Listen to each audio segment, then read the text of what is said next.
Hello people, मेरा नाम है Vishishta and I welcome you all to yet another session of the Hindu yes academy for law के YouTube channel पे।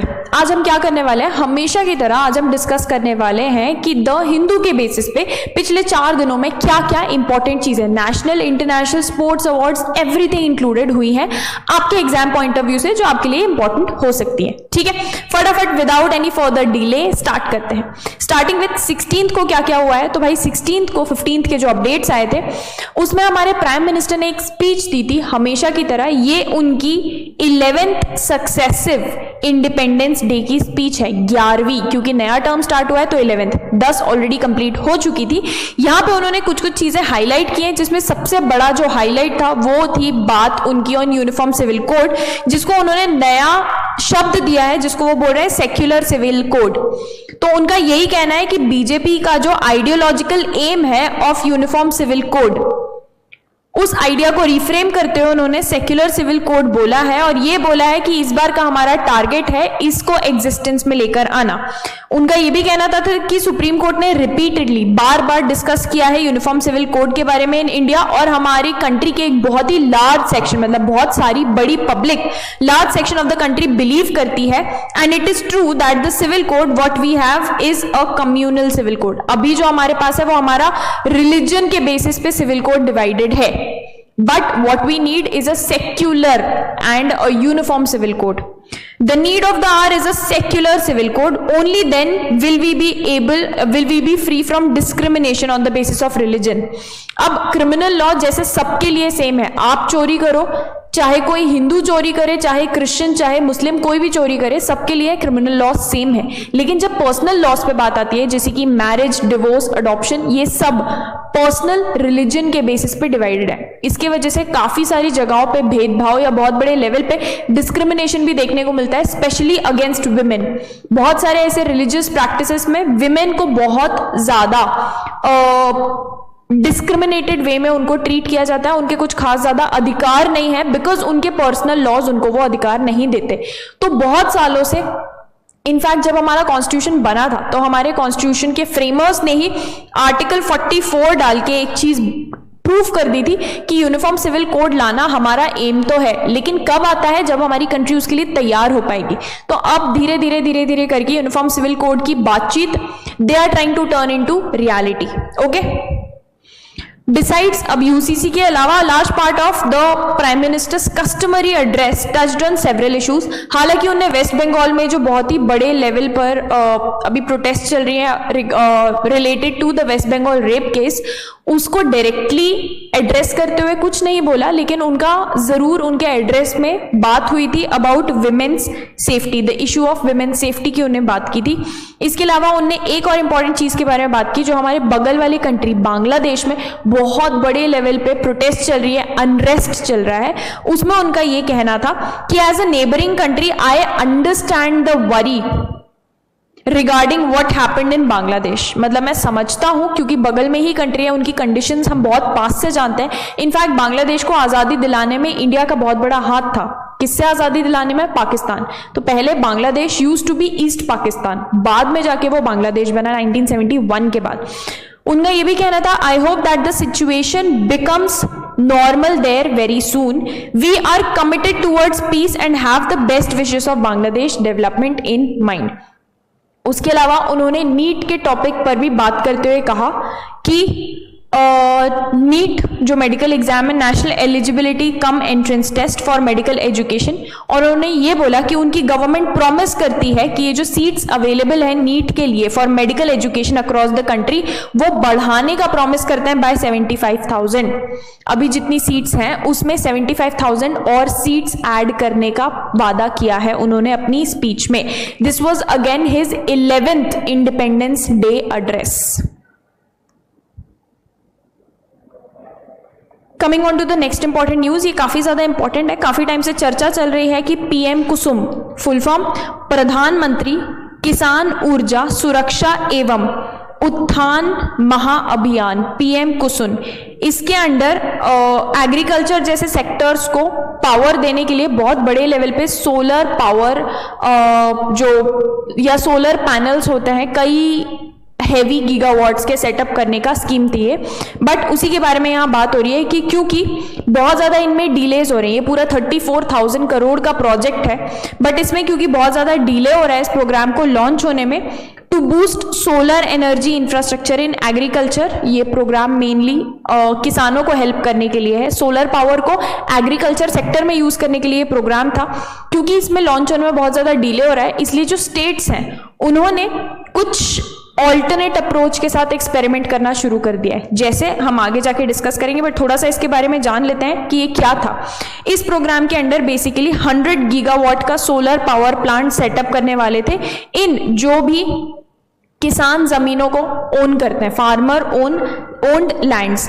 Install करने वाले थे 14 lakh solar pumps and solarising 35 lakh grid connected agricultural pumps. ठीक है, as of June only 256 megawatt power plant. अभी का जो रिसेंट रिपोर्ट है, सिर्फ कितना हमको करना था 100 गीगावाट, लेकिन अभी कितने 256 megawatt power plant, 3.97 lakh solar pump. Target कितना था 14 लाख सोलर पंप, जिसमें से सिर्फ 3.97 हो पाए हैं, और 13,500 सोलराइज्ड पंप जिसका 35 लाख टारगेट था, उसमें सिर्फ 13,500 सोलराइज्ड पंप्स हैव बीन इंस्टॉल्ड। तो काफी ज्यादा पीछे है टारगेट के। तो गवर्नमेंट ने वापस से क्या किया है, इस स्कीम का टारगेट जो ईयर था जब तक ये अचीव करना है उसको आगे बढ़ा के 2026 कर दिए, डेडलाइन आगे बढ़ा दी है।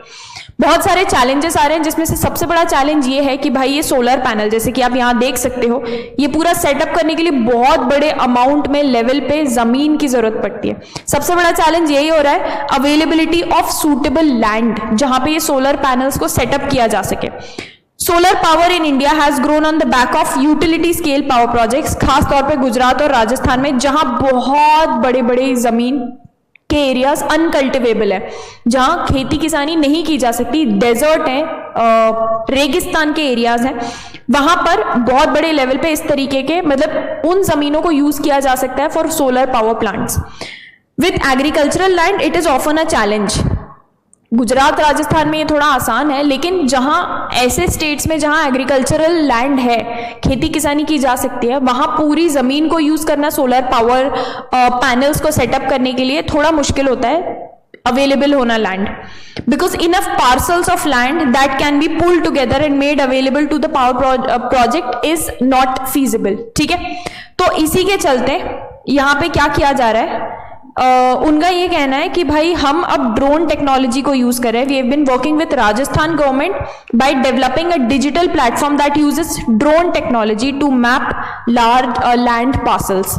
जो ड्रोन से ऊपर से, क्योंकि बर्ड्स आई व्यू पूरा का पूरा दिखता है, तो उस टेक्नोलॉजी को यूज करके बाकायदा लैंड पार्सल्स को ऑब्जर्व करके देखा जा रहा है कि भाई can solar panels and all that can they be set up here or not। ठीक है, तो नए तरीके की अप्रोच यूज कर रहे हैं सोलर ड्रोन्स। ठीक है,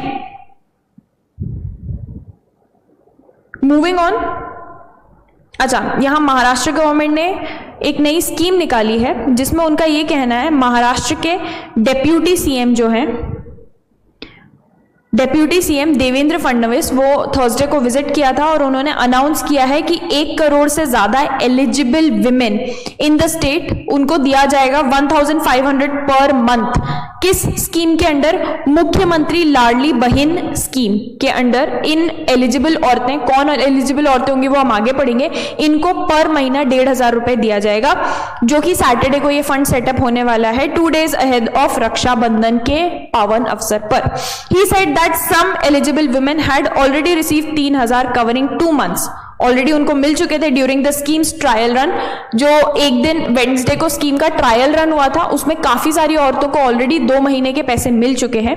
उनका ये कहना था कि हम ऐसा एक्सपेक्ट करते हैं कि 1 करोड़ से भी ज्यादा एलिजिबल विमेन जो हैं, they will start receiving 1,500 per month after the scheme is launched. ये जो फ्लैगशिप स्कीम है, मॉडल्ड आफ्टर लाडली बहना योजना, जो कि मध्य प्रदेश में इंट्रोड्यूस हुई थी, मतलब उनसे ही इंस्पिरेशन लेके इस स्कीम को लॉन्च किया गया है, जो कि प्रीवियस चीफ मिनिस्टर रह चुके शिवराज सिंह चौहान लेड गवर्नमेंट ने लॉन्च की थी मध्य प्रदेश में।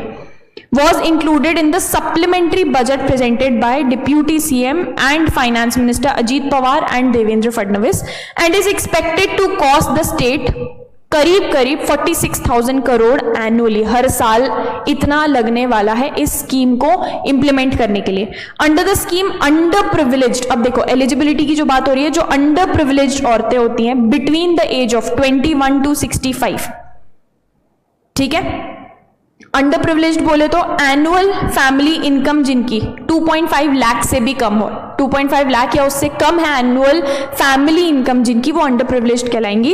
और 21 से 65 ईयर्स के बीच में ये जो आती हैं 21 से 65 के बीच में, will get monthly financial assistance from the government. Although the government plan to launch the scheme on August 17, it has now clarified that July will be considered starting month. Although अगस्त में लॉन्च करने वाले थे, लेकिन उन्होंने बोला है कि जुलाई को स्टार्टिंग मंथ कंसिडर किया जाएगा, मतलब जुलाई से ही पैसे दिए जाएंगे। मतलब अब इस बार जो पैसे दिए जाएंगे उसमें 1,500 के बजाय 3,000 रुपए दिए जाएंगे। ओके,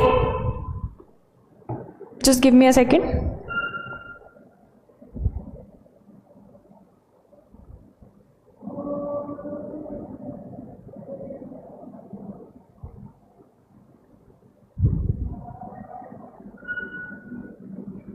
चलो मूविंग अहेड,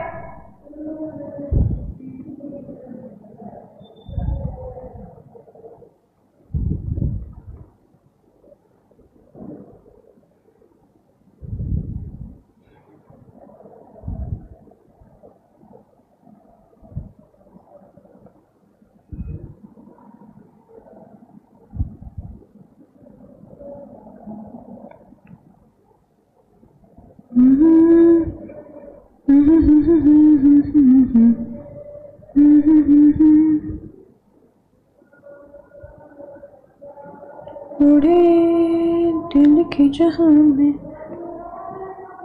चलो यार नेक्स्ट डे पे चलते हैं।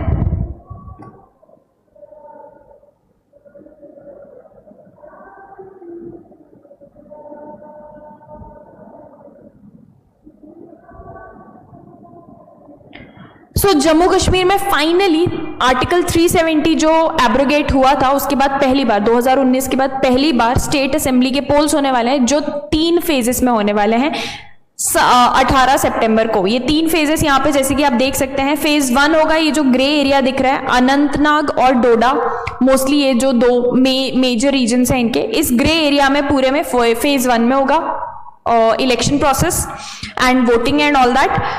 फेज 2 ब्लू एरिया जो आप देख सकते हैं जिसमें श्रीनगर आता है, रजौरी आता है, यहां पर होने वाला है। एंड फाइनली फेज 3 जो अक्टूबर 1 को होगा, तो 17 सितंबर, 25 सितंबर और 1 अक्टूबर 3 फेजेस में होने वाले हैं यहाँ पे असेंबली पोल्स। थर्ड फेज में ये जो आप पिंक एरिया देख सकते हैं जिसमें जम्मू और बारामूला आता है, यहां पर होने वाले हैं इलेक्शंस, ठीक है।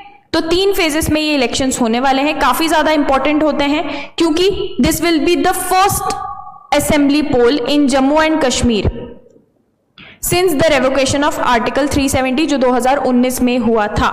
यहाँ पे ये कहना है कि भाई फाइनली चीफ इलेक्शन कमिश्नर जो राजीव कुमार है, उनका ये कहना है कि people in Jammu Kashmir opted for ballots, ballots मतलब वोट देने का तरीका, ballots instead of bullet and boycott. The valley reached a new peak witnessing 30 point jump in poll participation from 2019, ये उनका कहना था। While upholding the scrapping of Article 370 last year, Supreme court ने ऐसा डायरेक्ट किया था कि भाई जितना जल्दी हो सके असेंबली पोल्स जम्मू कश्मीर में होना है बाय 30 सितंबर की लास्ट डेट दी थी। तो मोटा मोटी 3 फेजेस में एटलीस्ट स्टार्ट तो हो जा रहे हैं 30 सितंबर से पहले वहां पे assembly polls. Asked why the poll body overshot the top court's deadline, उसमें ओवरशॉट क्योंकि एक फेज अक्टूबर 1 को भी हो रहा है ना, 30 सितंबर के बाद हो रहा है, तो उसमें Mr Rajiv Kumar chief election commissioner का ये कहना था कि जो इलेक्शन कमीशन है had considered several factors including weather, जो दिसंबर 23 में अमेंडमेंट हुआ था रिजर्व सीट शेड्यूल का, शेड्यूल ट्राइब्स को लेके, एंड अमरनाथ यात्रा जो 19 अगस्त को खत्म हो रही है। इन सब चीजों को देखते हुए, मद्देनजर रखते हुए election commission has come up with these 3 phases and these 3 dates, ठीक है। तो 3 फेजेस में फाइनली जम्मू कश्मीर में पोल्स, स्टेट असेंबली पोल्स होने वाले हैं। नेक्स्ट यहां पर इंडियन मेडिकल एसोसिएशन में with all the protest which are going on related to जो वेस्ट बंगाल में बहुत बड़ा मेजर रेप केस हुआ था, तो Indian Medical Association IMA has announced a 24-hour withdrawal of health services by all doctors of modern medicine across the country, पूरी country में, irrespective किस काम में, किस सेक्टर में, प्लेस ऑफ वर्क जो भी है, इंडियन मेडिकल एसोसिएशन ने बोला है कि 24 घंटे के लिए हेल्थ सर्विसेज सारे के सारे डॉक्टर्स किसी भी सेक्टर में हो, they are not going to provide. Emergency and casualty departments will function, ये उनका कहना है कि भैया जो इमरजेंसी है और कैजुअलिटी डिपार्टमेंट्स है, जो बहुत क्रिटिकल केसेस है, वो फंक्शन करेंगे, but no outpatient services, मतलब जो जाकर सर्विसेज दी जाती है, outpatient services and elective surgeries, ऐसी सर्जरीज जो बाद में भी की जा सकती हैं, वो अवेलेबल नहीं होगी 24 घंटे के लिए। Withdrawal of services 6 AM in the morning Saturday to Sunday सुबह 6 बजे तक रहेंगी। डॉक्टर्स क्यों प्रोटेस्ट कर रहे हैं? जैसे कि मैंने बोला, against the rape and murder of young doctor, जो RG कर हॉस्पिटल कोलकाता में है, वहां पे हुआ था, बहुत बड़े लेवल पे हजारों में लोग सड़कों पर आकर प्रोटेस्ट कर रहे हैं इस रेप केस के बाद। In a release issued on Friday, IMA ने बोला है दैट जो इंसिडेंट है, it has brought forth 2 dimensions, 2 पहलू लेकर आए हैं of violence at the hospital. पहला, a crime of barbaric scale, एकदम हिंसक और झुंझला देने वाला क्राइम सामने आया है, due to lack of safe spaces for women. कोई ऑन ड्यूटी, मतलब अपनी ड्यूटी करने के बाद somebody was taking a rest, वहां पर अपने खुद के वर्क प्लेस पे भी अगर वुमेन सेफ नहीं है तो फिर कहां है? तो पहली चीज ये।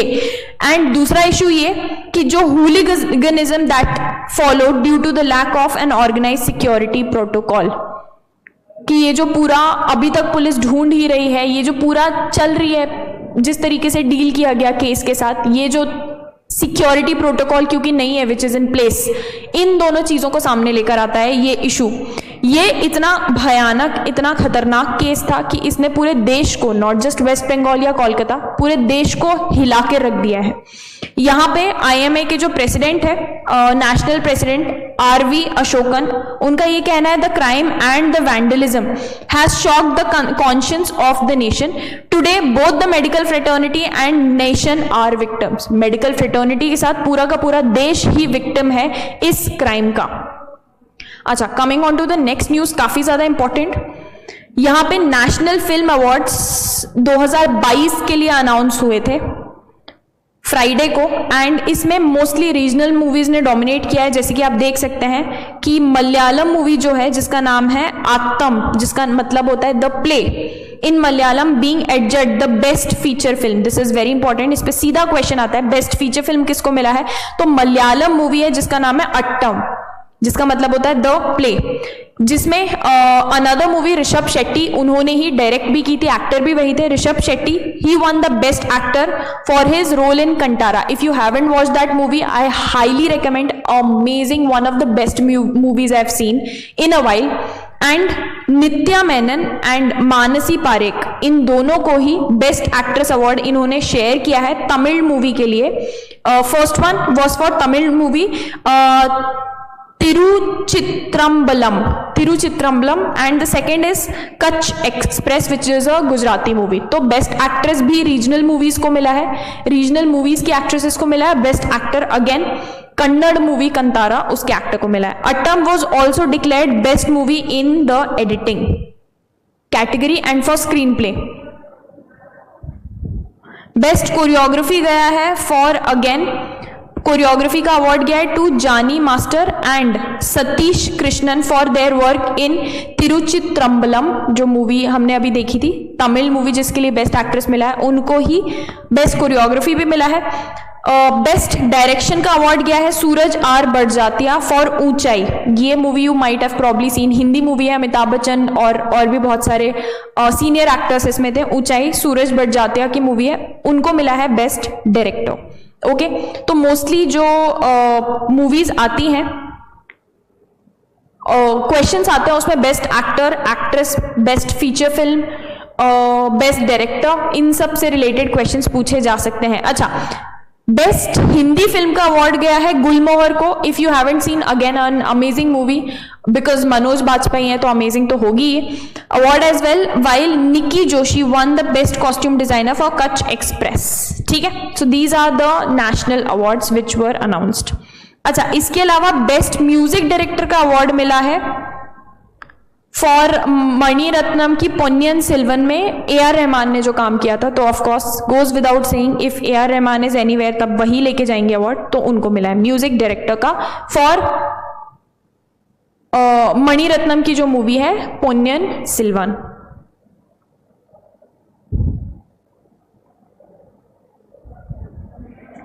Coming on to the next important news.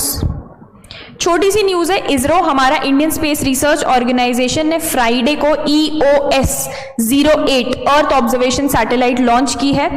Small satellite launch vehicle SSLV-D3 कहां पे? सतीश धवन स्पेस सेंटर श्रीहरिकोटा से लॉन्च की गई है. ये फाइनल डेवलपमेंट फ्लाइट है इसकी. Lifted out from the first launch pad. 17 minutes later EOS-08 satellite was injected into a 478 kilometre circular orbit. Satellite है तो ऑर्बिट करेगी, अर्थ के आसपास घूमेगी. The third developmental flight of SSLV-D3 with the EOS-08 satellite has been successfully, ऐसा उनका announcement में उन्होंने बोला था. किन्होंने? इसरो के chairman S. Somnath. EOS is a first of its kind mission built on a standard ISRO microsat IMS-1 bus with a suite of advanced payloads for observation in IR range. Basically आपको सिर्फ इस satellite का नाम याद होना जरूरी है, बहुत ज्यादा डिटेल में जाने की जरूरत नहीं है. आप अगर लॉ एंट्रेंस एग्जाम दे रहे हो तो आपसे बहुत बेसिक ही पूछा जाएगा. सैटेलाइट का नाम ज्यादा से ज्यादा ये पूछा जा सकता है. इसरो के चेयरमैन कौन है? Very very very high chances. Headquarter कहाँ पे है, और साथ ही साथ कि ये सैटेलाइट का नाम पूछा जा सकता है और लॉन्च कहां से हुई. Okay, coming on to the next important news. Yes, Pakistan में एशिया का first case of mpox which is monkeypox detect किया गया. इसके चलते यूरोपियन एजेंसी ने कॉशन बोला है, कॉशियस रहने के लिए. At least 3 patients with mpox virus have been found so far in Pakistan. ये फ्राइडे को खबर निकल के आई थी. As the government decided to strengthen the screening system at airports. Mpox detection in Pakistan is the first in Asia and it might be more easily transmitted. Person to person से, skin to skin touch से भी transmit हो सकता है ये.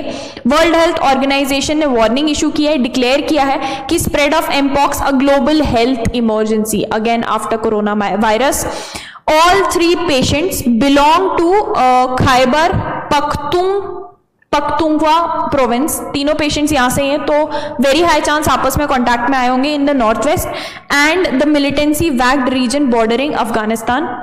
इनमें एक patient की जानकारी दी गई है बेसिकली. और चाइना ने ऑलरेडी स्टेप्स ले चुका है. चाइना ने अनाउंस किया है it will begin screening people and goods entering the country for mpox over the next अगले 6 महीने तक. पीपल, जो भी लोग आ रहे हैं फ्रॉम कंट्रीज जहां पे वायरस आउटब्रेक हो चुका है या who have been in contact with mpox cases या ऐसे कुछ सिम्टम्स डिस्प्ले कर रहे हैं, उनको बोला गया है कि आप खुद से ही इनिशिएटिव ले to declare to customs when entering the country, कि आप खुद प्लीज इन्फॉर्म करें सो दैट बाकी rest of the people are not put at risk. Okay,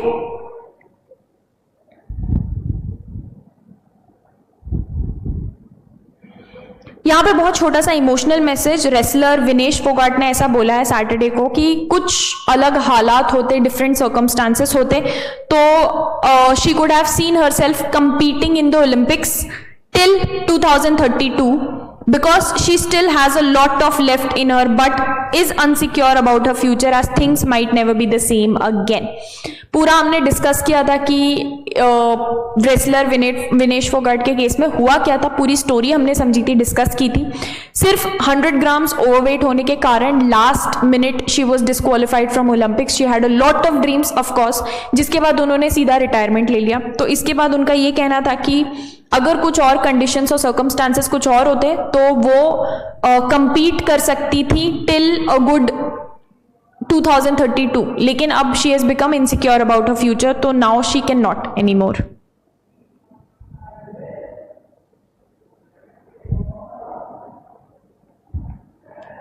अच्छा, coming on to the next newspaper, यहाँ पे काफ़ी पॉलिटिकल न्यूज़ ने ही फर्स्ट फ्रंट पेज लेकर रखा है, और ये काफ़ी बड़ी न्यूज़ भी है क्योंकि कर्नाटका के गवर्नर थावरचंद गहलोत ने सैटरडे को सैंक्शन कर दिया था investigation and prosecution of chief minister Siddaramaiah in the case of alleged corruption in allotment of land to his own wife by MUDA Mysore Urban Development Authority. इस केस में क्योंकि जो कर्नाटका के चीफ मिनिस्टर हैं, इस अलेज्ड करप्शन क्योंकि अभी तक प्रूफ नहीं हुआ है in the allotment of land, इसके चलते जो कर्नाटका के गवर्नर हैं उन्होंने इन्वेस्टिगेशन और प्रोसिक्यूशन लॉन्च किया है चीफ मिनिस्टर के against, a really big step in state. Later बाद में जाके मिस्टर सिद्धारमैया ने एक इमरजेंसी मीटिंग चेयर की स्टेट कैबिनेट के साथ, जिसमें उन्होंने यूनानिमसली कंडेम करते हुए, मतलब सारे ही लोगों ने, सबने ही यूनानिमसली एक साथ मिलके जो गवर्नर है उनके एक्शंस को कंडेम किया, क्रिटिसाइज किया, और ये बोला कि ये जो एक्शन उन्होंने लिया है ये इलीगल है, अनकॉन्स्टिट्यूशनल है और against the spirit of democracy and federalism भी है। इस तरीके के स्टेप्स नहीं लिए जा सकते। चीफ मिनिस्टर ने ये भी बोला कि भाई रेजिग्नेशन का तो कोई सवाल ही पैदा नहीं होता, और अपनी कैबिनेट को थैंक यू बोला, कैबिनेट के कलीग्स को थैंक किया for expressing complete solidarity with him.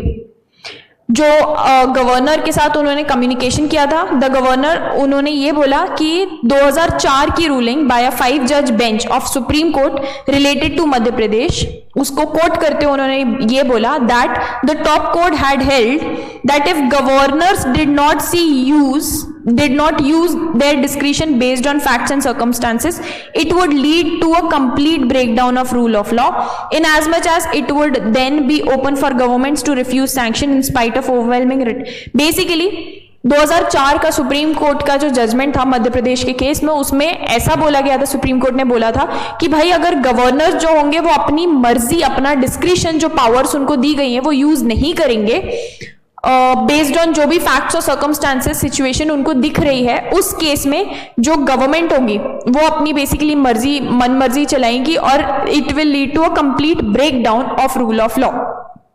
और हमारा कॉन्स्टिट्यूशन जो बेस्ड है, one of the basic structures in our constitution is rule of law. Rule of law बोलता है भैया लॉ अबव एवरीवन एल्स, तुम होगे कहीं के कुछ भी लेकिन लॉ आपसे ऊपर है, ठीक है। और इस लॉ को इंप्लीमेंट करने के लिए गवर्नर को पावर दी गई है, तो गवर्नर ने इसी जजमेंट को कोट करते हुए ये एक्शन लिया था।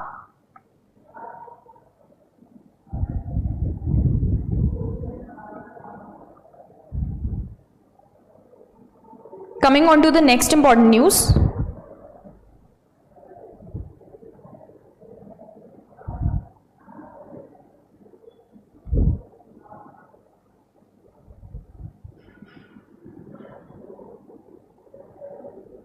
यहाँ पे again monkeypox, mpox जिसको बोला जा रहा है, बहुत ज्यादा तेजी से फैल रहा है। More than 18,700 mpox cases detect हो चुके हैं इन अफ्रीका सिंस जनवरी, ऐसा हेल्थ एजेंसी का कहना है। तो अफ्रीका में ही सबसे ज्यादा खतरनाक और सबसे बड़े लेवल पे आउटब्रेक हुआ है।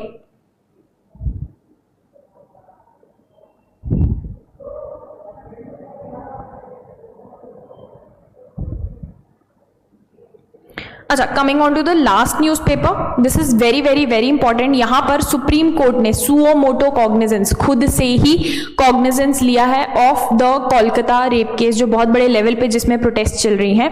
इसमें क्या बोला जा रहा है देखते हैं। The supreme court on Sunday took suo motu मतलब खुद से ही, on its very own cognizance of the rape and murder of a post graduate trainee doctor, जो RG के medical college and hospital Kolkata में है। 9 अगस्त को ये हुआ था। 3 जज बेंच जिसको हेड कर रहे हैं हमारे Chief Justice of India Justice DY Chandrachud is scheduled to hear the case instituted on the court's own motion. खुद से ही कोई लेकर नहीं आया इस केस को, सुप्रीम कोर्ट ने खुद से लिया है। Matter will be called for hearing on the top of the board of cases listed for the day before bench. Court's suo motu intervention follows an 13th August order of Calcutta High Court transferring investigation to the central bureau of investigation. ये court ने क्यों किया? क्योंकि हमने पहले पढ़ चुके हैं हम कि जो कोलकाता हाई कोर्ट है उन्होंने ये इन्वेस्टिगेशन स्टेट पुलिस से लेके सीबीआई को ट्रांसफर कर दी थी। The police had arrested a civil police volunteer in the case. Body of the doctor was allegedly found in the seminar hall of the hospital. It was reported that postmortem और जो भी investigation की reports आई थी उसमें बहुत horrifying details, बहुत, और ये डिटेल्स सब सोशल मीडिया और सब जगह वायरल भी हो चुकी है, एवरीबडी नोज, ये सामने आई थी।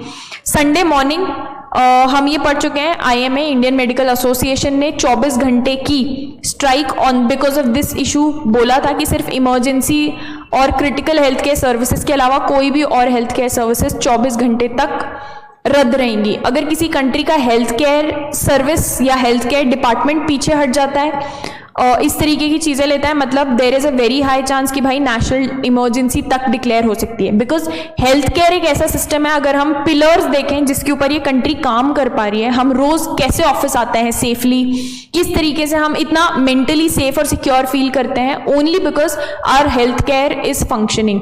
हमको लगता है कुछ भी गड़बड़ हुई हॉस्पिटल चले जाएंगे, लेकिन इमेजिन करो आप हॉस्पिटल गए और वहां डॉक्टर ही नहीं है या डॉक्टर मना कर दे आपको ट्रीट करने से, तो imagine the kind of situation it will lead to. इतना डायर सिचुएशन आ चुका है कंट्री में because of this rape case.